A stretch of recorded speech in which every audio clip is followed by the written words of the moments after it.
بسم اللہ الرحمن الرحیم اللہم صل علی محمد و آل محمد۔ اجازت جی گفتگو شروع کی جا سکتی۔ دور حاضر کی ایک انتہائی اہم ضرورت پہ میں آج کی گفتگو کرنا چاہتا ہوں۔ ایک بہت اہم باب جسے ہمارے منبر سے جب بھی بیان کیا گیا مصائب کی صورت میں کیا گیا، یعنی کہ جب بھی حق زہرا کو یا بی بی کے حق فت کو بیان کیا گیا تو اسے مصائب کی صورت میں بیان کیا گیا۔ میں ٹھیک کہہ رہا ہوں؟ یعنی کہ ذاکر یا خطیب نے بی بی کا حق یا دربار پڑھنا شروع کیا تو مومنین کا ذہن تھا کہ یہ مضمون مصائب کا ہے۔ آپ کی دعاؤں سے، بادشاہ حسین کی عطا سے میں نے پاک سیدہ سے اس مضمون کی خیرات مانگی اور پہلی بار اس مضمون کو فضائل کی صورت میں پڑھنا شروع کیا۔ میں موضوع سے قبل آپ احباب کے سامنے سے گزارش کروں گا، میں پاک بی بی کی وکالت کا حق میں ادا تو نہیں کر سکتا، میری اتنی اوقات ہی نہیں کہ اتنے بڑے گھر کی وکالت کی جا سکے، لیکن میں اس مقدمے پہ ایسے ہی بحث کروں گا جیسے کہ حلالی وکیل اپنے مقدمے میں بحث کرتا ہے۔ اور میں گزارش کروں گا اگر کوئی اہل سنت میرے بھائی گفتگو کو سن رہے ہوں، جتنی دیر میں ممبر پہ گفتگو کروں ایک لمحے کے لیے اپنے آپ کو سنی بنا کے نہیں، شیعہ بنا کے نہیں، ایک مسلمان بنا کے میں جس کا کلمہ پڑھتے ہوں اس کی بیٹی کا حق آپ کے سامنے پڑھنے لگا۔ جیسا کہ مجھ سے پہلے واجب الاحترام قابل صد احترام میرے برادر جناب شرازی صاحب نے بیان فرمایا، قتل حسین کی وجہوں میں سے ایک وجہ امام حسین علیہ السلام کے کربلا میں جو خنجر کربلا میں چلا یہ سقیفے میں تیز ہو چکا تھا۔ نبی کے جانے کے بعد ایک بہت عظیم تبدیلی، ایک بہت بڑی تبدیلی آئی رسول کے جانے کے بعد۔ رسول کے جانے کے بعد امت میں اور اہل بیت میں ایک جھگڑا ہوا۔ اب اس موضوع کا داد کے ساتھ قطعاً کوئی تعلق نہیں، میں پہلے کہہ رہا ہوں، میں اقرار کر رہا ہوں، مجھے صرف آپ کی توجہ چاہیے کہ میرا پیغام آپ تک پہنچ رہا ہے۔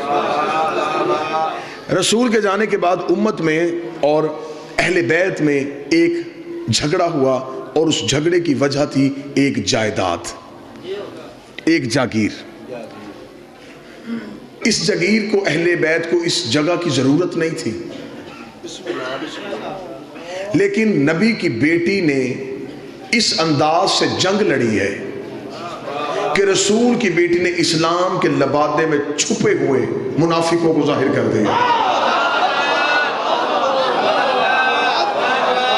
اب ہمارے بچے اکثر اس چیز سے بے خبر ہیں کہ یہ ایک باغ تھا جو رسول کی بیٹی لینے کے لیے گئی۔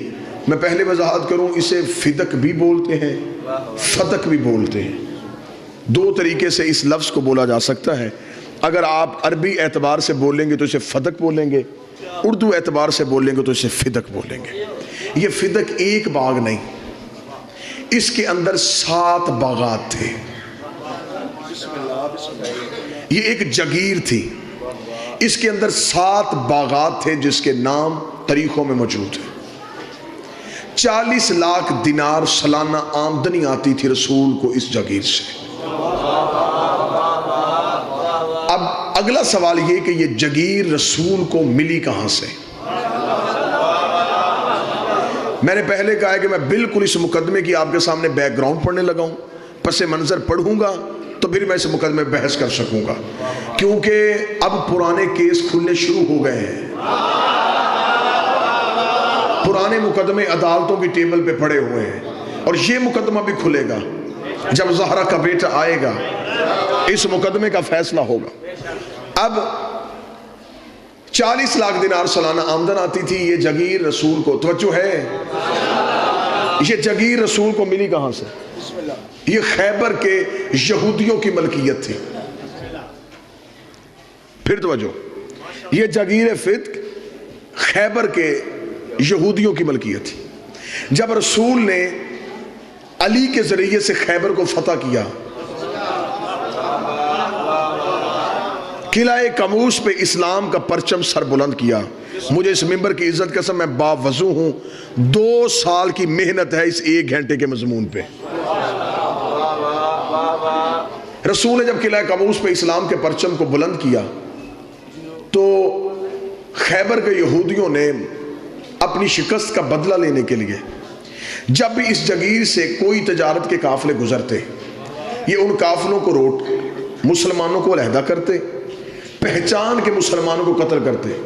قافلے لوٹ کے قتل کرنا کافروں کی پرانی عادت ہے، قافلے روک کے پہچان کر کر کے مارنا، یہ خیبر کے کافروں سے چلا۔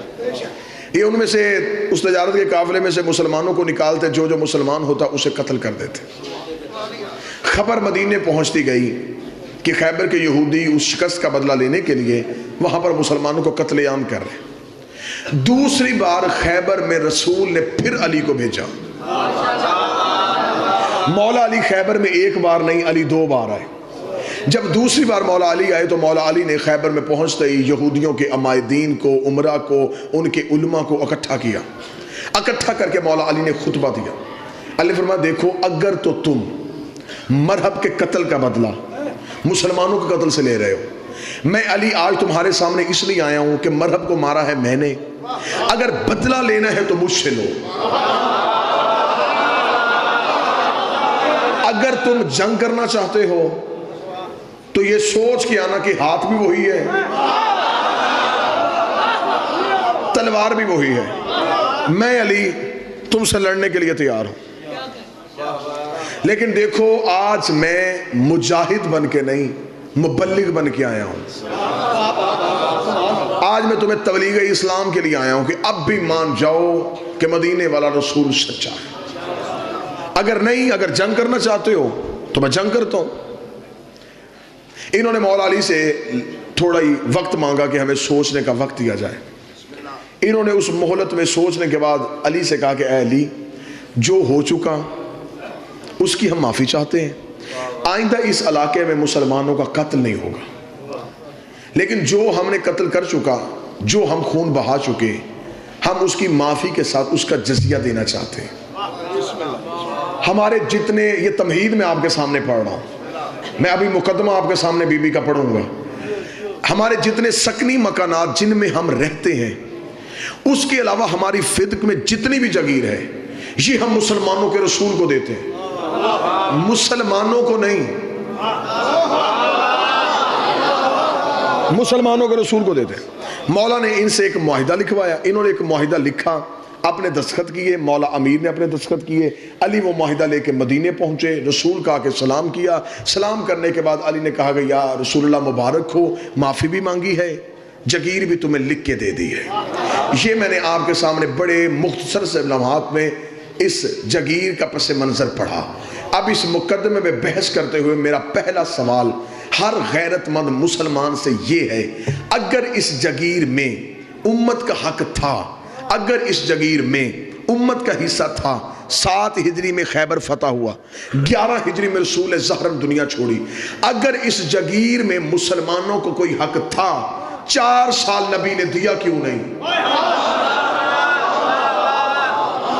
اگر اس جگیر میں مسلمانوں کا حصہ تھا تو 4 سال مسلسل اس جگیر کی آمدن رسول کو ملتی رہی، رسول نے اس میں سے امت کو حق کیوں نہیں دیا؟ اگر آپ نہیں سمجھ سکے تو یہ نبی وہ ہے کہ بحرین سے مال خراج آیا۔ اہل سنت کتابوں میں لکھا جب بحرین سے مال خراج آیا، صحابہ نے اونٹ مسجد نبی کے باہر کھڑے کیے، رسول سے کہا یا رسول اللہ بحرین سے مال خراج آیا۔ رسول نے کہا چراغ روشن کرو اور مجھے وہ فرشتے دو جس میں بیواؤں، مستحقین اور یتیموں کے نام ہیں۔ چراغ روشن کیا گیا، رسول نے صحابہ سے کہا وہ بوری اٹھا، اس بیوہ کے گھر چھوڑ گیا، وہ بوری اٹھا، اس غریب کے گھر چھوڑ گیا، وہ بوری اٹھا، اس یتیم کے گھر چھوڑ گیا۔ صحابہ نے کہا یا رسول اللہ رات آدھی ہو چکی ہے، سنی کتاب میں لکھا ہے، صحابہ نے کہا یا رسول اللہ رات آدھی ہو چکی، اگر آپ حکم فرمائیں صبح اذان کے بعد، نماز کے بعد جب سورج طلوع ہو جائے گا اب جہاں چاہیں گے ہم پہنچا دیں گے۔ رسول نے کہا تم میں سے کوئی ایک صحابی بھی ایسا ہے جو اس بات کی ضمانت دے کہ کل تک محمد زندہ رہے گا، کل تک محمد زندہ رہے گا؟ انہیں ہاتھ جوڑ کے یا رسول اللہ آپ نے خود ہی تو کہا ہے کہ ایک لقمہ کھاؤ تو اتنا بھی یقین نہ کرو یہ حلق سے نیچے اترے گا بھی نہیں اترے گا۔ رسول نے کہا تم میری ایک رات کی ضمانت نہیں دیتے، میں اتنے غریبوں کا حق اپنی گردن پہ رکھ کے کیسے سو سکتا ہوں؟ تم میری ایک رات کی ضمانت نہیں دیتے۔ اب میرا پہلا سوال ہے، جو نبی کسی غریب کا حق ایک رات نہیں رکھتا تھا اس نے فدق 4 سال اپنے پاس کیسے؟ جس نے کسی غریب کا حق ایک رات نہیں رکھا 4 سال مسلسل، یہ جگیر رسول کے پاس ہے۔ توجہ ہے میری بات کی طرف؟ رسول اس جگیر سے جو آمدن آتی رکھتے نہیں تھے، بیت المال میں مسلمانوں کو، غربا کو، یتیموں کو، مسافرین کو ان کے حصے بانٹ دیے جاتے۔ خدا نے فوراً قرآن کی آیت بھیجی، میرا حبیب اپنی ایک قریبی عورت کو اس کا حق دے۔ میں ویڈیو کیمرے کی موجودگی میں تفسیر در منصور، تفسیر کبیر، تفسیر روح المعانی تینوں تفاسیر اہل سنت کی ہیں۔ جب یہ آیت آئی تینوں تفاسیر میں لکھا ہے کہ رسول نے فاطمہ کو بلایا اور یہ فدق فاطمہ کو لکھ کے دے دیا، اگر کوئی اور بیٹی ہوتی جگیر سے حصہ ملتا۔ یہ جگیر منتقل ہو گئی بی بی کے نام۔ توجہ ہے؟ بی بی کے نام جب یہ جگیر منتقل ہو گئی، شریف باپ کی شریف بیٹی نے جیسے باپ تقسیم کرتے تھے ویسے ہی میری مخدومہ نے اس مال کو تقسیم کرنا شروع کیا۔ نبی کے جانے کے بعد جب حکومت پہ قبضہ ہوا، منبر علی کے پاس تھا، قبضہ حکومت پہ ہوا تھا۔ جب تخت پہ قبضہ ہوا اب یہ بیٹھ تو گئے، بیٹھ کے اب بادشاہ یا حاکم بننا اتنا آسان کام نہیں تھا، حکومت چلانا ایک اہم ذمہ داری تھی۔ صرف تخت پہ بیٹھنا ہی کام نہیں تھا، وہاں بیٹھ کے فوجیوں کی تنخواہیں، لشکروں کے خرچے، بیت المال میں خزانہ ہونا چاہیے، آپ نے جن کے وظائف مقرر کیے ہیں ان کو وظیفے ملنے چاہیے، یہ سارا کچھ کرنا اس دور کے حاکم کی ذمہ داری تھی۔ اب یہ بیٹھ تو گئے لیکن یہ سارا سسٹم چلانا ان کے لیے مشکل ہو گیا۔ انہوں نے کہا یہ سارا سسٹم ہم کیسے چلائیں گے، ہم یہ تنخواہیں کہاں سے دیں گے، ہم یہ وظائف کہاں سے دیں گے؟ دوسرے ملکوں سے سفیر آتے ہیں، ان کی رہائش کے بندوبست کرنے ہوتے ہیں، دوسرے ملکوں میں تبلیغ اسلام کے لیے اپنے وفد بھیجنے پڑتے ہیں، یہ سارا سلسلہ کہاں سے چلے گا؟ اب ذاتی لینڈ لارڈ تو تھے نہیں کہ گھر سے لا کے دین پہ خرچ کرتے۔ اب انہوں نے سوچا کہ کریں کیا؟ مشورہ یہ طے پایا کہ پہلے یہ دیکھیں کہ رسول یہ خرچہ کہاں سے کرتے تھے، یہ سارے سلسلے رسول کہاں سے چلاتے تھے۔ تو قریب بیٹھنے والوں نے یہ مخبری کی کہ رسول کی ایک جگیر ہے خیبر میں، یہودیوں کی وہ جگیر تھی جو انہوں نے رسول کو دے دی تھی، وہاں سے 40 لاکھ دینار آتے ہیں، وہاں پر کھجوروں کے باغ بھی تھے، 7 باغات تھے وہاں کھجوروں کے، اور اس دور میں سب سے بڑا بزنس کھجوروں کے باغ کا ہوتا تھا، یعنی کہ یہ عرب میں ایسا کاروبار تھا جس کی ہاں نقصان کا کوئی خطرہ نہیں تھا۔ ٹھیک ہے جی، انہوں نے فوراً اپنے عامل، اپنے سپاہی وہاں پہ بھیجے، وہاں پر بھیج کے انہوں نے بی بی کے عاملوں کو وہاں سے اٹھا دیا اور اس جگیر پہ قبضہ کر لیا۔ جی خیبر میں، جو آج بھی وہ باغ کی، کیونکہ اب انہوں نے زیارت وہ بند کر دی ہے، اب وہاں جانے سعودی عرب کی گورنمنٹ نہیں دیتی، یہ مدینے سے آپ تھوڑا باہر نکلیں گے تو اس وقت 65 یا 70 کلومیٹر کے فاصلے پہ یہ جگیر ہے۔ اب جب بی بی کے عامل واپس آ گئے تو بی بی کے عاملوں نے واپس آ کے کہا کہ بی بی انہوں نے ہمیں وہاں سے اٹھا دیا، حکومت نے قبضہ کر لیا۔ اب یہ دیکھیں، اب میں پڑھنے لگا ہوں بی بی کا مقدمہ، صداد سے اجازت لے کے میں مخدومہ کا حق پڑھنے لگا ہوں۔ جب آ کے عاملوں نے اطلاع دی، جناب فضہ روایت کرتی ہیں کہ اس دن بی بی مکنا اوڑھ رہی تھی، چادر اوڑھ رہی تھی، اور اپنے منہ میں بی بی زبان سے آہستہ دھیمے لہجے میں کہہ رہی تھی، ہوشیار ہو جا، اب تیرے مقابلے پہ بطول آ رہی ہے۔ اور میں انتہائی ذمہ داری کے ساتھ ایک ایک لفظ ادا کر رہا ہوں. میں نے کہا 2 سال کی محنت ہے اس مضمون پہ, ایک ایک لفظ کی ذمہ داری ہے. جس دن بی بی دربار میں گئی ہیں حق لینے کے لیے, اس دن بی بی کے 2 دروازے تھے مسجد میں. ایک وہ جو گھر کے اندر سے مسجد میں کھلتا تھا, جو رسول نے سارے صحابہ کے بند کروائے تھے لیکن علی کا بند نہیں کروایا تھا, یہ وہ دروازہ. ایک دروازہ وہ ہے جو مرکزی گیٹ ہے مسجد کا. جس دن بی بی دربار میں آئی ہیں, اس دن بی بی حجرے والے دروازے سے نہیں آئیں, جبکہ ہمیشہ بی بی رسول کے دور میں بھی جب بھی مسجد میں آتی تھی تو حجرے والے دروازے سے آتی تھی. آج بی بی حجرے والے دروازے سے نہیں, آج مرکزی دروازے سے آئیں. حجرے والے دروازے سے میری مخدومہ اس لیے نہیں آئی کہ اگر حجرے والے دروازے سے آتی, کل کو کوئی مسلمان یہ کہہ سکتا تھا کہ ہمیں تو پتہ ہی نہیں زہرا کب دربار میں آئی اور کب دربار سے چلی گئی. اس دن بی بی آئی ہے مرکزی دروازے سے, پہنچ گئی رسول کی بیٹی دربار میں. حاکم بیٹھا تھا تخت میں. میرا پہلا سوال ہے ہر غیرت مند مسلمان سے, آج بھی شرعی عدالت میں چلے جاؤ, پاکستان کی سپریم کورٹ میں, شرعی عدالتوں میں جا کے آج بھی قوانین شرعیہ اٹھا کے دیکھو. آج بھی پاکستان کے قانون کے مطابق اگر فیصلہ کیا جائے, زہرا پھر بھی جیت رہی ہے. آج پاکستان کے قوانین شرعیہ کے مطابق فیصلہ کیا جائے. میں سمجھا کے بات کروں گا, میں نے پہلے کہا تھا داد نہیں دینی, صرف سوچنا ہے اور توجہ فرمانی ہے. قوانین شرعی میں لکھا ہوا ہے کہ اگر کسی جگیر پہ قبضہ کرنے کے لیے مسلمان مجاہدین کا خون اور پسینہ بہے اور وہ جگیر مسلمان لے لیں, اس جگیر میں ہوتے ہیں 5 حصے. 4 ہوتے ہیں ان مجاہدین کے جنہوں نے جنگ کی, 5واں ہوتا ہے رسول کا. لیکن اگر کسی جگیر پہ قبضہ کرنے کے لیے نہ کسی کا خون بہاؤ نہ پسینہ, وہ صرف اسلام کو اسلام کے روب کی وجہ سے مل جائے, اسے کہتے ہیں مال فی. اس میں امت کا حق نہیں ہوتا, وہ صرف رسول کا حق ہوتا. اب اگر اس جگیر پہ کسی نے گھوڑا دوڑایا ہے پھر اس میں امت کا حق. دوسرا سوال, آج بھی پاکستان کی عدالتیں اس بات کی تائید فرمائیں گی, سب سے بڑا بدنما دھبا جو آج تک اسلام کے چہرے پہ ہے جسے کوئی بھی مورخ نہیں مٹا سکا, کتنا بڑا ظلم ہوا تاریخ اسلام پہ. جس کے خلاف مقدمہ تھا وہی جج تھا.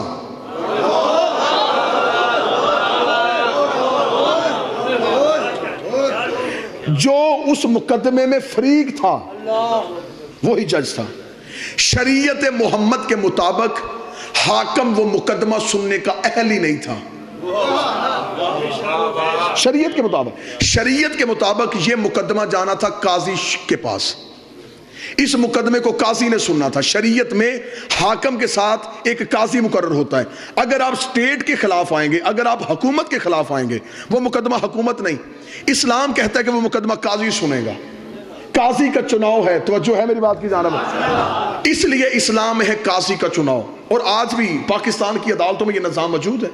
آپ نے پچھلے دنوں دیکھا افتخار چودھری کے بیٹے کو عدالت میں لایا گیا, اس نے بینچ چھوڑ دیا. اس نے کہا کیونکہ میرا بیٹا مجرم ہے لہٰذا میں یہ مقدمہ سنوں گا, نہ میں سن سکتا ہوں. تاریخ اسلام میں سب سے بڑا ظلم یہ ہوا, جس کے خلاف بی بی مقدمہ لے کے آئی تھی وہی منصف تھا. یہ ہے تاریخ اسلام کا ایک بدنما دبا.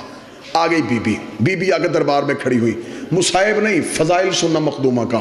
جنگ جیت کے آئی ہے رسول کی بیٹی, چادر کی دھار سے دشمن کو قتل کر کے آئی. بی بی دربار میں پہنچی. بی بی نے دربار میں پہنچ کے سب سے پہلا سوال حاکم سے کیا. بی بی نے دربار میں پہنچ گئی حاکم سے کہا کہ تو نے میری جگیر پہ قبضہ کیوں کیا. یہ مکالمہ ہے, میں نے پہلے کہا میں ویڈیو کیمرے کی موجودگی میں ہوں, میں اپنے ایک ایک حرف کو ثابت کروں گا. بی بی نے کہا تو نے میری جگیر پہ قبضہ کیوں کیا. حاکم نے فوراً بی بی کو جواب دیا کہ ہمارے پاس ایک حدیث تھی, جس حدیث کو نص بنا کے ہم نے اس جگیر پہ قبضہ کیا. بی بی نے کہا تیرے پاس کیا حدیث تھی. اس نے کہا تیرے بابے کی حدیث ہے کہ ہم گروہ انبیاء لا نورث ولا نورث, ہم نہ وارث بنتے ہیں نہ وارث بناتے ہیں. یہ انبیاء جو ہوتے ہیں نہ یہ کسی کے وارث ہوتے ہیں نہ یہ کسی کو وارث بنا کے جاتے ہیں. اس نے منبر سے حدیث پڑھی, بولی رسول کی بیٹی، اب امتی چپ رہنا، سید میرے ساتھ بولنا۔ جب اس نے اس حدیث کو پڑھ کے مقدمے کی سماعت شروع کی، بی بی نے خود اپنے مقدمے کی وکالت کی اور رسول کی بیٹی نے اپنے مقدمے پہلی دلیل دی۔ بی بی نے کہا تو نے کیا کہا ہے؟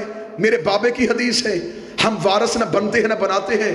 رک کسی جگہ پہ، پہلے مجھے یہ بتا تجھے میرے بابے نے وارث بنایا ہے؟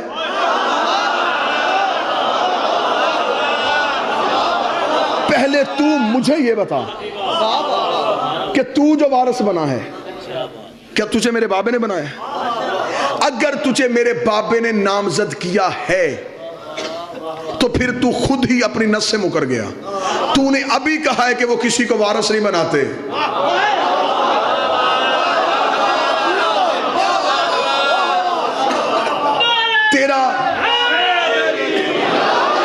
تیرا نامزد ہونا غلط۔ حاکم چپ ہوا۔ حاکم نے کہا مخدومہ بنت رسول، تو اپنے مقدمے میں بحث کر، دربار میں اکیلی وکیل۔ مخدومہ نے کہا میں اپنے مقدمے میں بحث کرتی ہوں۔ اس نے کہا تیرے پاس ثبوت؟ بی بی نے کہا میرے پاس ثبوت ہے۔ ثبوت پیش کیا جائے۔ بی بی نے عدالت میں وہی معاہدہ جو یہودیوں نے لکھا تھا، جس میں مولا علی کی بطور گواہ اور رسول کی مہر تھی، اور نیچے لکھا تھا رسول نے کہ یہ جگیر میں اپنی بیٹی فاطمہ کو دیتا ہوں۔ بی بی نے وہ تحریر دربار میں پیش کی۔ انہوں نے تحریر پڑھتے ہی دوسرا سوال سماعت مقدمے کی کرتے حاکم نے کہا کہ اس تحریر پہ کوئی گواہ۔ لو پھر پھنس گیا حاکم، دوسری بڑی غلطی کر گیا حاکم۔ قانون قرآن کے مطابق معصوم سے گواہ مانگنے کی اجازت ہی نہیں ہے۔ میں محنت آپ کے سامنے پڑھ رہا ہوں۔ قرآن کے مطابق معصوم سے گواہ مانگنے کی اجازت نہیں۔ میں قرآن سے نص دیتا ہوں۔ مریم کی قوم نے مریم سے پوچھا بچہ کہاں سے آیا؟ 3 دن کا عیسیٰ بول پڑا۔ قرآن کہتا انی عبداللہ اتانی کتاب وجعلنی نبی، میں اللہ کا بندہ ہوں، کتاب لے کے آیا ہوں، نبی بن کے آیا ہوں۔ قوم نے عیسیٰ سے گواہ نہیں مانگا، معصوم ہے۔ میں ایک حوالہ دوسرا دیتا ہوں، کتاب کا نام حیات الحیوان، لکھی آقا دمیری نے، چھپی جامع الازہر مصر سے۔ مدینے میں ایک شخص جس کا نام اسود تھا، یہ گھوڑا بیچنے کے لیے آ گیا۔ عربی تھا یہ گھوڑا بیچنے کے لیے آ گیا۔ عرب میں گھوڑا ہر انسان کی کمزوری بھی تھی، مجبوری بھی تھی، کیونکہ وہ جانور پالتے تھے، گھوڑے پہ سواری کرتے تھے۔ یہ مسجد نبوی والے بازار میں توجہ ہے، گھوڑا کھیلے کھڑا۔ رسالت امام مسجد سے باہر نکلے، رسالت امام نے گھوڑے کو دیکھا، رکے، اسود یہ گھوڑا بیچے گا؟ بیچوں گا۔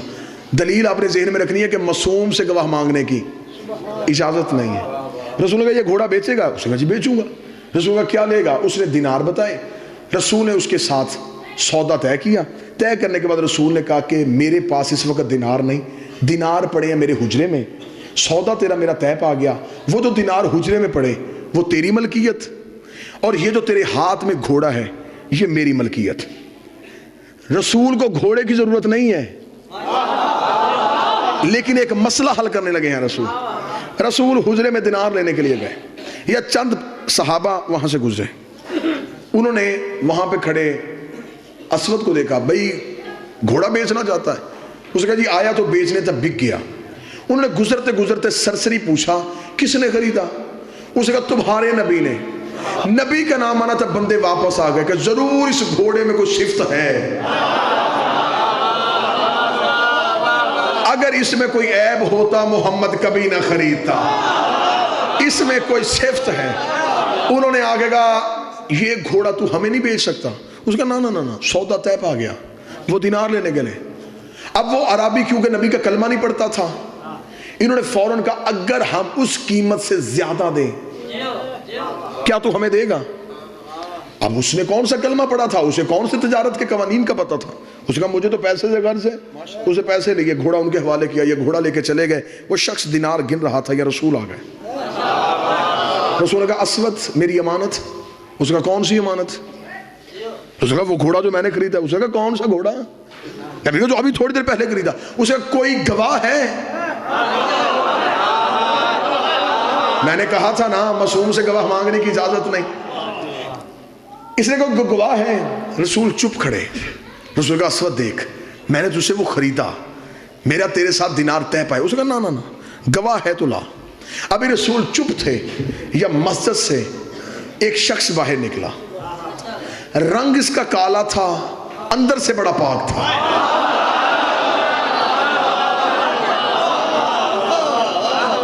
یہاں اس کے ولایت علی کا نور تھا. آ کے بلال نبی کے قدموں پہ, سردار آپ کیوں بازار میں رکے ہیں؟ بلال میں گزر رہا تھا, میں نے اس کے ساتھ اس سواری کا سودا کیا, میں دینار لینے گیا, اسے کسی اور کے ہاتھ بھیج دی. جب اتنا جملہ کہا بلال نے کہا کیوں, تو نے ایسا کیوں کیا؟ اس نے کہا تیرے نبی کے پاس گواہ کوئی نہیں, کوئی گواہ نہیں ہے کہ میں نے اس کے ساتھ سودا کیا. بلال نے ایک لمحہ سوچے بغیر کہا میں گواہی دیتا ہوں. اب بھلوال والو داد نہ دینا, دعا دینا تو تمہارا حق بنتا ہے. جب بلال نے کہا میں گواہی دیتا ہوں کہ گھوڑا میرے نبی نے خریدا ہے, اسود نے دیکھ کے کہا عبداللہ کا بیٹا میں نے تیرے کلمہ نہیں پڑھا, تیری عدالت کے میں نے قصے سنے ہیں, تیری صداقت کے میں نے منظر سنے ہیں, مجھے پتا ہے تو بات سچی کرتا ہے, فیصلہ حق پہ کرتا ہے. مجھے بول کے بتا جب تیرا اور میرا سودا ہو رہا تھا یہ تیرا حبشی غلام تو تھا ہی نہیں, اس نے گواہی کیسے دے دی؟ رسول اپنا چہرہ بلال کی طرف کہا بلال یہ بات تو سچ ہے, جب میرا اس کے ساتھ سودا ہوا تو تھا ہی نہیں, تو نے کیسے گواہی دی؟ بلال نے دونوں ہاتھ نبی کے قدموں پہ رکھے کہا تو نے کہا اللہ ہے میں نے دیکھا, تو نے کہا اللہ ہے میں نے دیکھا, تو نے کہا جنت ہے میں نے دیکھی, تیرے کہنے پہ نہ دیکھا اللہ مان لیا. یہ بھی تو نے کہا ہے کہ گھوڑا خریدا ہے, پھر تو نے خریدا. یہ ہے معصوم سے گواہ مانگنے کی اجازت نہیں. دربار میں معصومہ سے گواہ مانگا گیا, سننا مقدمہ, فضائل سننا میری سائن کے, میری آقا زادی کی فضیلت سننا. انہوں نے گواہ مانگا, بی بی نے گواہیاں دیں. بی بی نے کہا میرا بڑا بیٹا حسن میرا گواہ, میرا چھوٹا بیٹا حسین میرا گواہ, میرا شوہر علی میرا گواہ, اور میرے باپ کی کنیز ام ایمن میری گواہ. یہ 4 گواہیاں ہیں جو بی بی نے اپنے مقدمے میں دی ہیں. حاکم نے تھوڑی دیر مشیروں سے مشورہ کیا, بنت رسول کھڑی فیصلے کا انتظار کر رہی تھی. یہ دربار سے فیصلہ آ گیا. فیصلہ یہ آیا کہ ہم آپ کے مقدمے کو خارج کر رہے ہیں اس بنا پہ کہ آپ کا نصاب شہادت پورا نہیں. بی بی نے کہا میرا نصاب شہادت کیوں نہیں پورا؟ انہوں نے کہا اس لیے کہ آپ نے جو 4 گواہیاں دی ہیں ان میں پہلی گواہی ہے آپ کے شوہر علی کی. علی بحیثیت شوہر اس جگیر میں حصے دار ہے, لہٰذا یہ مالک ہے, اس کی گواہی نہیں. حسن حسین ہے بیٹے ہونے کی وجہ سے ان کا بھی اس جگیر میں حصہ ہے, لہٰذا ان کی گواہی بھی نہیں. چوتھی بچ گئی ایک گواہ ام ایمن, اور تیرے بابا کی حدیث ہے کہ اگر مرد ایک ہو عورتیں 2 ہونی چاہیے, اس کے ساتھ دوسری عورت نہیں, لہٰذا نصاب شہادت مکمل نہ ہونے کی وجہ سے ہم تیرے مقدمے کو خارج کرتے ہیں. زندگی قربان کرو بی بی تیری عزت میں. بی بی نے مقدمہ واپس لے لیا, گواہیاں نہیں بدلی. بحث سننا میری آقا زادی کے مقدمے کی پوری ذمہ داری کے ساتھ. بی بی نے مقدمہ واپس لیا, گواہیاں نہیں بدلی. جبکہ بی بی کے پاس گواہ تھے. بی بی جناب سلمان کو کھڑا کر سکتی تھی, حضرت ابو ذر کو پیش کر سکتی تھی, جناب کمبر, عمار, مقداد, عورتوں میں بی بی فضہ, اسما, ام الفضل, یہ سب موجود تھے. آقا زادی نے گواہیاں نہیں بدلی, مقدمہ واپس لے لیا. مقدمہ کیوں واپس لیا؟ جنگ سننا رسول کی بیٹی کی برقعے کے اندر کیسے لڑی ہے.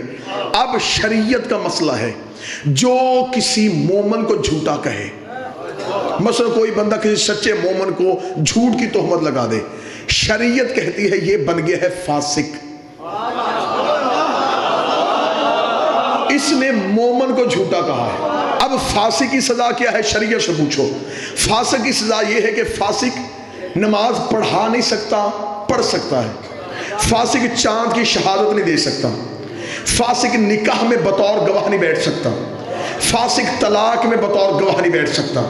فاسق کسی بھی شرعی عدالت کا قاضی نہیں ہو سکتا. یہ ہے فاسق کی سزائیں. اگر کوئی کسی مومن کو جھوٹا کہے وہ بنتا ہے فاسق. قرآن ممبر پہ لے آؤ، میں زہرا کی وکالت گھڑے میں منہ دے کے نہیں، لاؤڈ سپیکر پہ کر رہا ہوں، یہاں جان تلی پہ رکھ کے اور اس سانس پہ لعنت کرتا ہوں جس سانس میں 14 کی وکالت نہ ہو.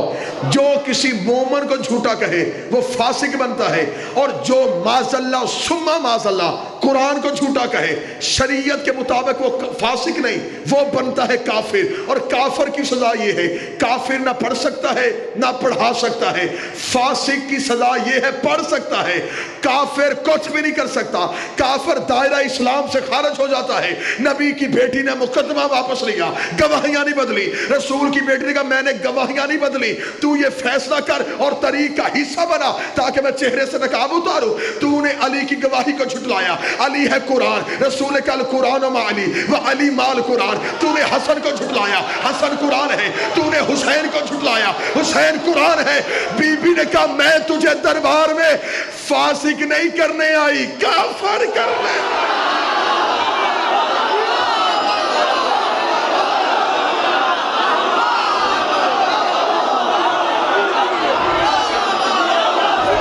بسم اللہ.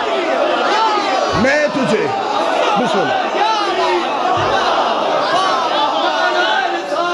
یا رسول یا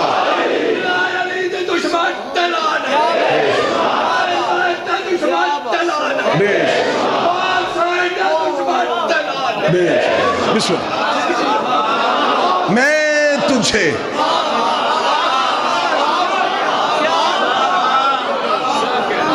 جو کام نبی نہیں کر سکا،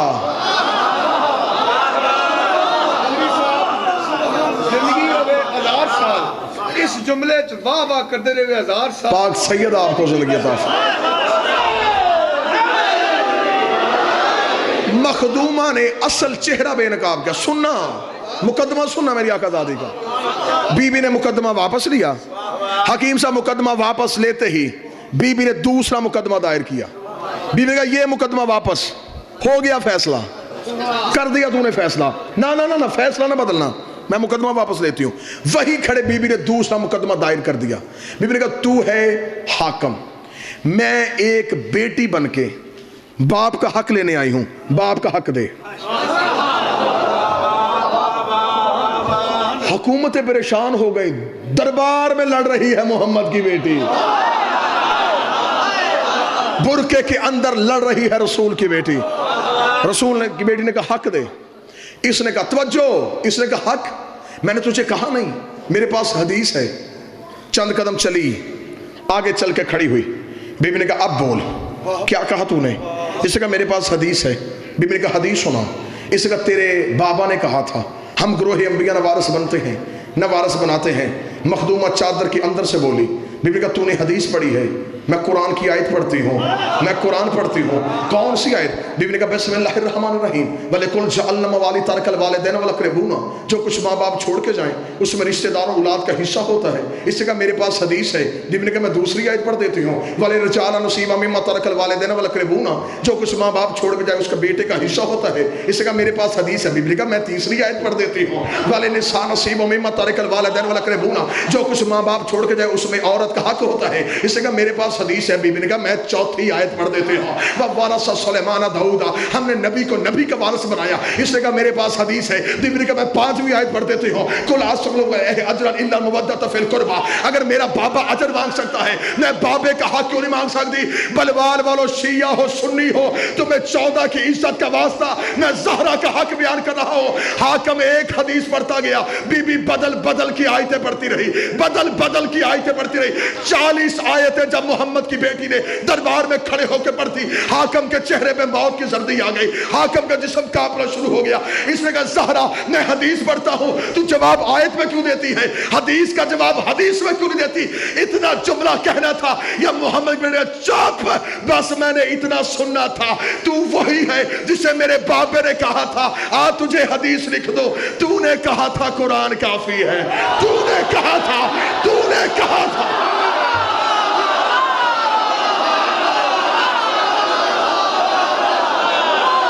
تو نے کہا تھا.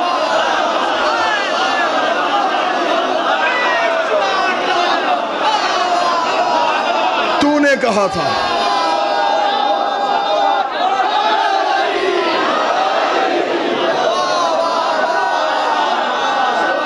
تجھے میرے باپ نے کہا تھا بسم اللہ تجھے میرے باپ نے کہا تھا میں تجھے حدیث لکھ تو نے کہا تھا قرآن کافی آج میں قرآن پڑھتی ہوں برداشت کیوں نہیں کرتا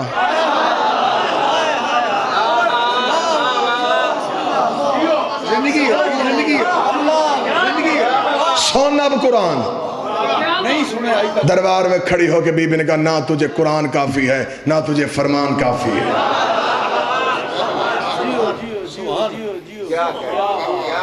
ہار کے نہیں جیت کے آئی ہے منوا کے آئی ہے جو کام جنگ میں نہیں ہو سکتا تھا منافق کے چہرے سے پردے ہٹا کے آئی ہے زندگی اسے دینی ہے جس سے لی تھی ہر چیز پہ سمجھوتا کر لینا یہ میرے بدے ہاتھ ہیں کل کا ایک دن رہ گیا ہے پھر زندگی آنے دے یا نہ آنے دے یہ میرے بدے ہاتھ ہیں زہرا کے دشمن پہ کبھی سمجھوتا نہ کرنا مولا فرماتے ہیں جو ہماری دادی کے دشمن پہ سوچ کے لعنت کرتا ہے ہم 14 اس پہ لعنت کرتے ہیں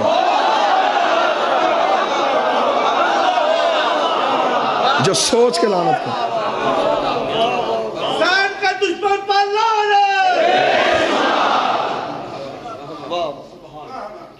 آج بھی جو بندہ نیا شیعہ ہو سر پہ قرآن رکھ کے پوچھو وہ خیبر پڑھ کے شیعہ نہیں ہوا وہ خندق پڑھ کے شیعہ نہیں ہوتا اسے شیعہ کرتا ہے رسول کی بیٹی کا 13 معصوموں کی محنت ایک طرف اکیلی زہرا کا دربار جانا ایک طرف جو بھی بندہ شیعہ ہونا چاہے اسے منواتا ہے صرف حق زہرا میں نے اکثر نئے شیعہ ہوئے بندوں سے پوچھا کیوں شیعہ ہوئے وہ کہتے ہیں شیعہ کر گیا ہمیں رسول کی بیٹی کا حق آج بھی سچ اور جھوٹ کی پہچان ہی حق زہرا سے ہوتی ہے قبلہ مبلغ اعظم مولا اسماعیل کہا کرتے تھے شیعو اپنے بچوں کو 2 چیزیں رٹا دو ایک غدیر اور ایک فدق یہ رٹا دو اپنے بچوں کو گھر گھر میں مناظر پیدا ہو جائے گا اگر یہ چیزیں اپنے بچوں کو یاد کروا دو گے مبلغ اعظم قبلہ مولانا اسماعیل صاحب نے کہ پنڈی بھٹیا کے قریب مناظرہ تھا بسم اللہ جی نعرہ تکبیر نعرہ رسالت نعرہ حیدری حسینیت زندہ حسینیت زندہ یزیدیت مردہ یزیدیت مردہ اللہم صلی علی محمد قبلہ مبلغ اعظم پنڈی بھٹیا کے قریب مناظرہ کرنے ہیں مناظرے کا جج ایک اہل سنت زمیندار تھا نام اس کا چودھری عاشق تھا قبلہ مبلغ اعظم بی بی کی حق میں بحث کرتے رہے مناظرہ ہوتا رہا دوپہر کا وقت ہوا طے یہ پایا کہ پہلے نماز ادا کی جائے نماز کے بعد پھر مناظرہ ہوگا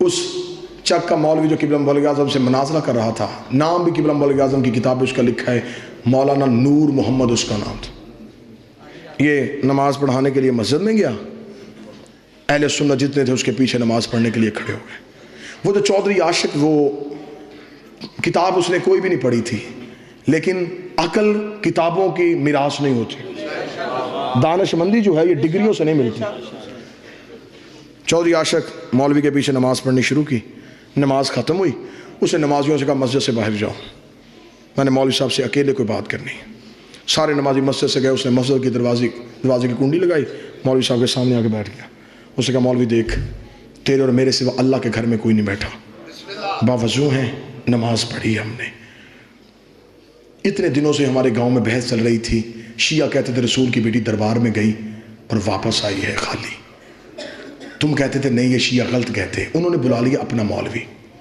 وہ بیٹھا ہے باہر کتابیں لے کے صبح سے بحث ہو رہی ہے میں جٹ زمیندار بندہ ہوں مجھے کتابوں کا نہیں پتا مجھے نہیں پتا کس نے تاریخ میں کیا لکھا ہے مجھے صرف اتنا بتا بیٹی رسول کی دربار گئی تھی بس مجھے اتنا بتا دے اب دیکھنا کیسے بلایا ہے مخدومہ نے اس کا مجھے صرف اتنا بتا بیٹی رسول کی دربار گئی تھی